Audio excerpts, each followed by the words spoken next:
bumaba.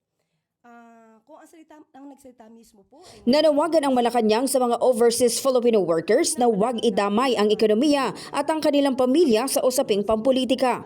Ito ay sa gitna ng plano ng ilang grupo sa Europa, partikular ang Maisog Croatia, na ilunsad ang Zero Remittance Week mula March 28 hanggang April 4 ngayong taon.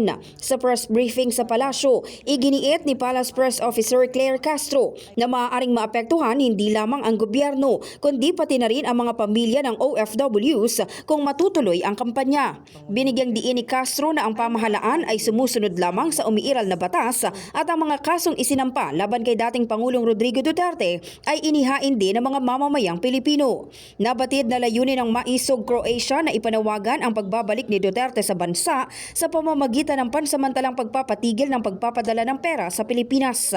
Kasabay nito, nanawagan din si Castro sa mga OFWs na maging mahinahon sa pagtugon sa mga ganitong usapin. mas gugustuhin po natin na maging mahinahon ang bawat Pilipino sa ganitong klaseng issue. Sana po ay malaman din po nila na ang pamahalaan at ng gobyerno ay tumutupad lamang sa ating batas. At may mga Pilipino rin naman po na nagreklamo, nag-file ng complaint laban sa dating Pangulong Duterte. Sana'y maging patas din po sila sa kanilang pananaw para po maibsan, no, ang anumang pwedeng kahinatnan ng kanilang gagawin.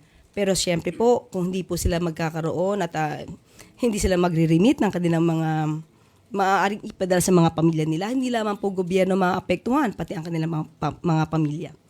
So, sana po ay maging mahinahon tayo sa ganitong mga klaseng issues.